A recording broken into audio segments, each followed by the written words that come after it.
intentions in working with them collaboratively. Tell them a couple of strong points about your background and your work on research projects if it applies. And then you can ask them if it's okay to list him or her as a prospective supervisor in your application.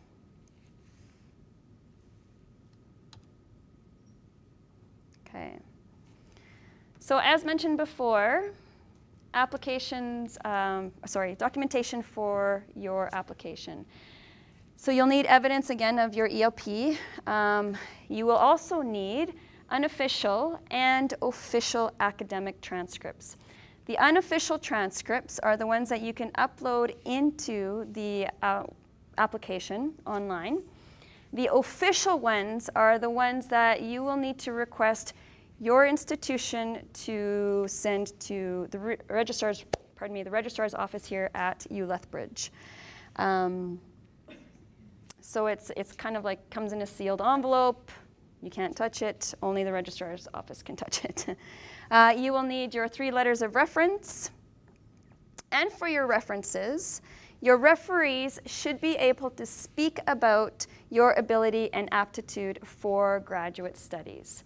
So they should be there to say, again, to I guess, support you in that, but also to quantify your abilities to be successful in your graduate program. You'll also need a curriculum vitae, CV, and your letter of intent. Now, your letter of intent is your opportunity to pretty much let yourself shine, okay? So it's your opportunity to provide evidence of your strong foundational knowledge in your chosen area. So you should also, in your letter of intent, include reasons, goals, or objectives for seeking graduate studies, graduate degree in your chosen discipline. Okay. These are things, these documents are what our committees review when deciding which applicants will be considered for admission. So if you have referees that are giving you outstanding references, if you yourself give yourself an outstanding reference in your letter of intent, that will only benefit in your success in being admitted to the program. Okay, so transcripts. Again, unofficial transcripts you'll need to upload, submit them within your online application. Official transcripts, again, you'll need to arrange for those to be sent to the registrar's office, and they must be received prior to course registration, okay? If you're currently completing courses or intend to complete additional courses prior to your intended start date in a grad program, you'll need to note those courses in your online application. For your official transcripts, okay.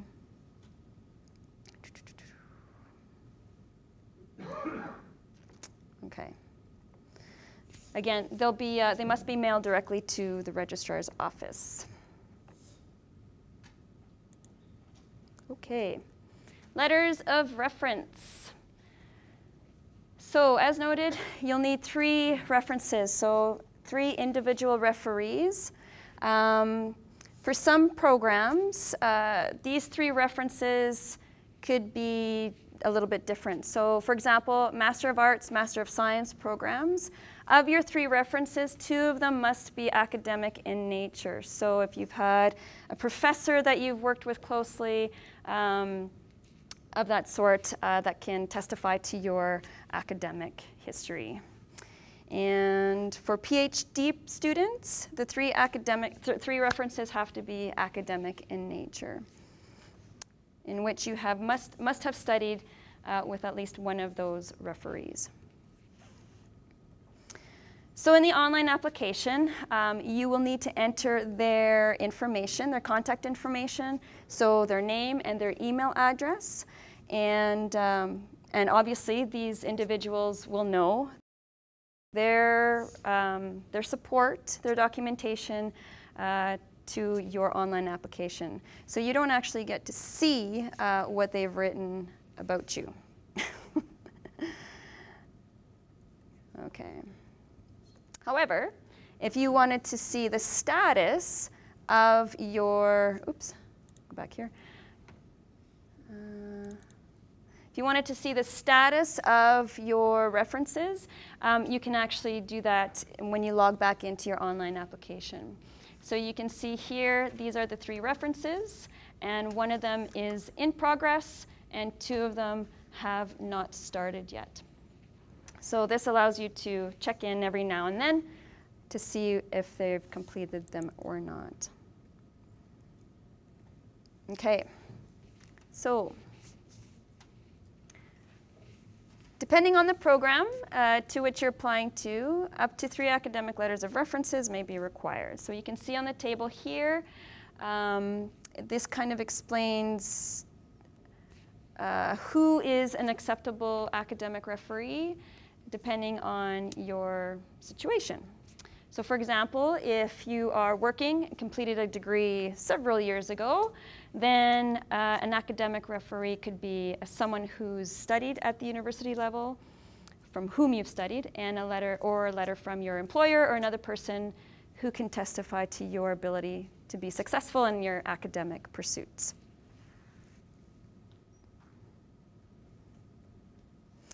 So the School of Grad Studies, the SGS, is not able to accept letters of references submitted via email or through regular mail.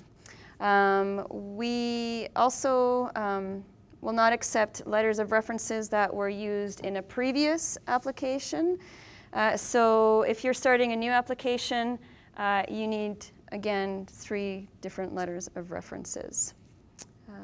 We are not able to edit or change your referees or send them reminders to submit their letter of references. Or we're not able to accept letters of references from a friend or a family member.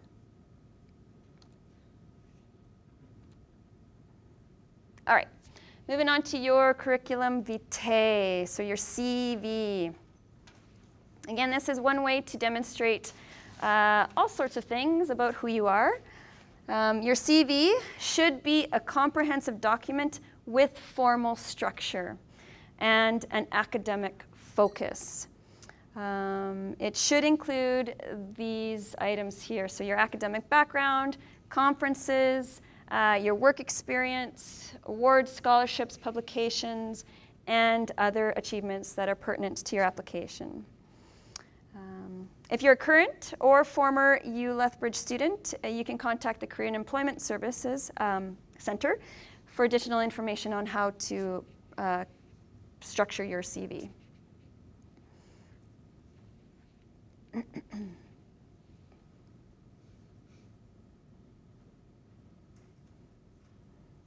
Okay, next document, your letter of intent.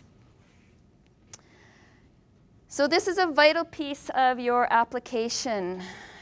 Our reviewers, the committee who reviews all applications, look for applicants that clearly understand the research focus of their chosen program.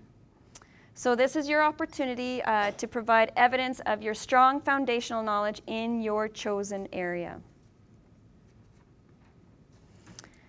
So, your letter of intent should outline the reasons for wanting to enter a graduate program, especially here at ulethbridge. So if it aligns with your goals or objectives, that sort of thing. You should also be able to articulate how your academic and professional background has prepared you for this upcoming pursuit in your proposed studies. Okay. So it is your opportunity to show us your passion for your proposed research. You should be able to explain how dedicated and invested you are to your proposed graduate program. Your letter of intent should be concise. It should generally be no more than 1 page in length or up to 500 words. Our committees see a lot of applications, and if there's a 3-page document, that would take a lot of time to review for each applicant. So again, include only important and significant information. Again, our reviewers have a lot of applications to review. Be specific with your research interests. Provide information about your research interests and your previous research projects. If you're applying to a program where a supervisor is required as part of your application, explain why you're interested in your supervisor's research. Okay.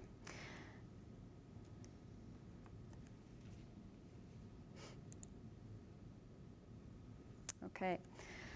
So if you have any further questions regarding the application process, academic requirements, these are the program advising offices that could answer your questions pertaining to your program of interest.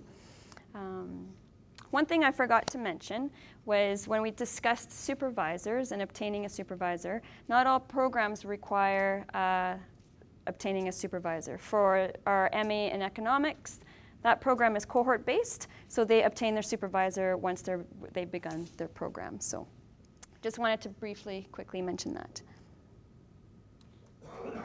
Okay, moving on to our next half of the presentation is our funding opportunities. So this is just a list of available opportunities out there for all graduate students to pursue. You know, all the way from fellowships, scholarships, and bursaries to volunteer organizations that you may have in the past volunteered with. So this list just gives you an idea of where to look for additional funding. You should also speak with your supervisor, your departmental graduate advisor, and your peers about the various awards that are open to students in your particular field of study. It's up to you to know what scholarships and awards that are out there for you to apply to.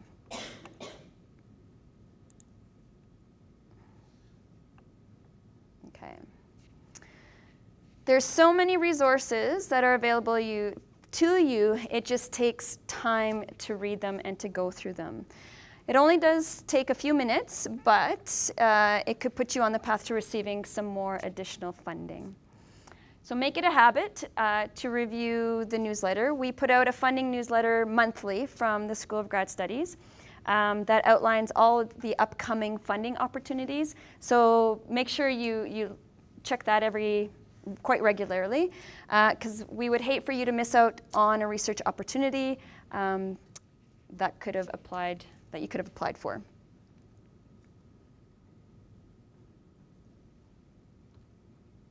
Okay. On our website, we also have our funding and fees page. So at the top, you'll see our funding and fees menu. Just click on that, and then on the left-hand menu, award opportunities. And there is a list of all the award opportunities that are available to graduate students. Now, some of these awards, admission awards, for example, require no application. It's pretty much based on your application for admission. And so, therefore, based on your entrance GPA as well. For example, this Dean Scholarship, which is a $10,000 award. And then we also have tuition awards. Those numbers for the tuition awards just demonstrate for international students and domestic students the difference in first year and in your subsequent year. However, some awards do require an application. So it says here requires a research proposal and reference letters. And some awards do require you to have a certain GPA and research potential as well.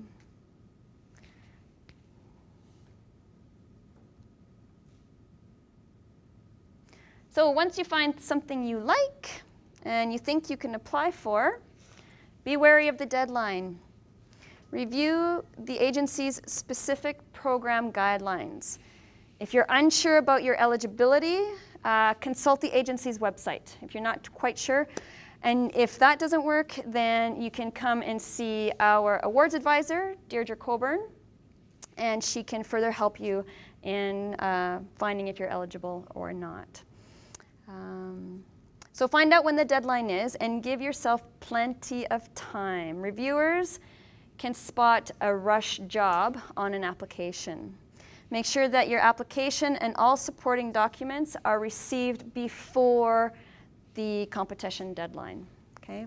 Remember, it's your responsibility for ordering your transcripts if they're required and arranging your reference letters. And then some other guidelines here as well, noted on the slide. Yeah, don't use colored paper. Okay, so tips for writing your application. Be clear and concise. Again, it all comes to planning early for applying for an award. Some awards have deadlines that are in the fall, and so preparing an award does take time. So remember that the selection committee members may not have specialized knowledge of your particular area of research, so you will need to convey exactly what answers to these questions when you're applying for an award. Okay.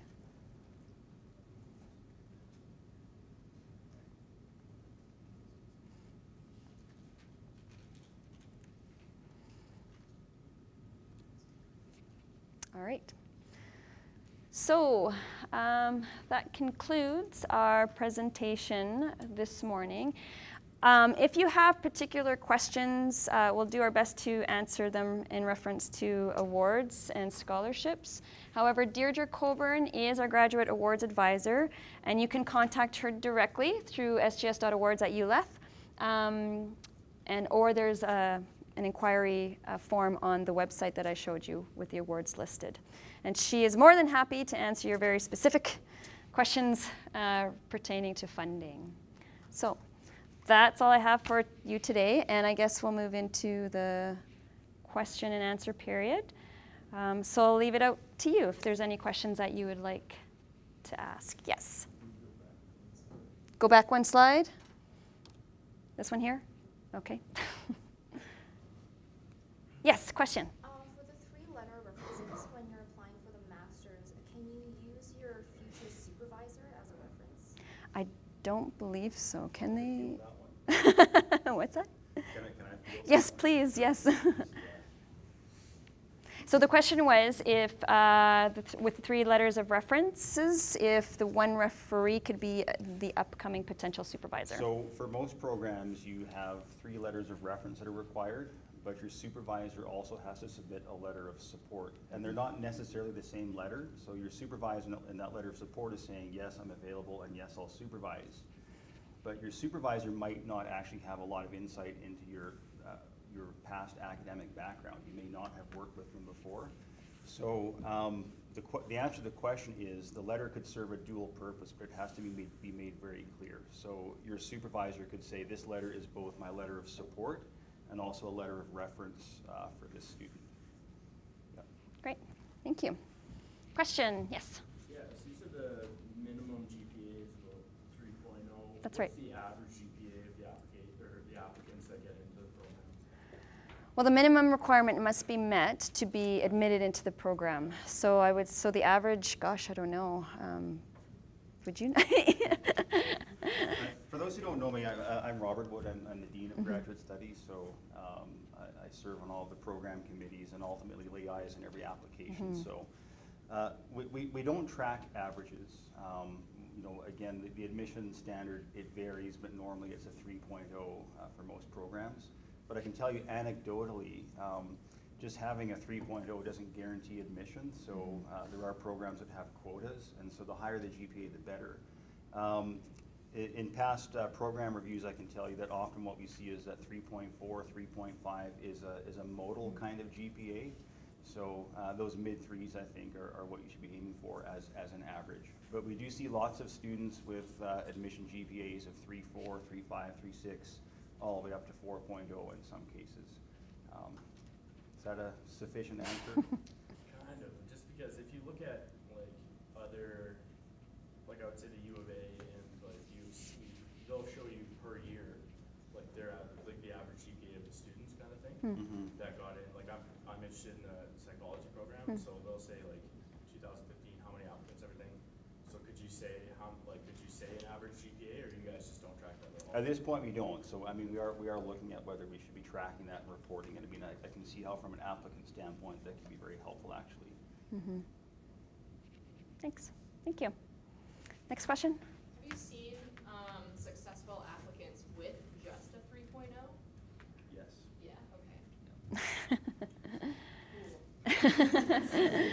So, sorry to, if I could add one more piece. So, yes, we've seen lots of people successfully gain admission with a 3.0.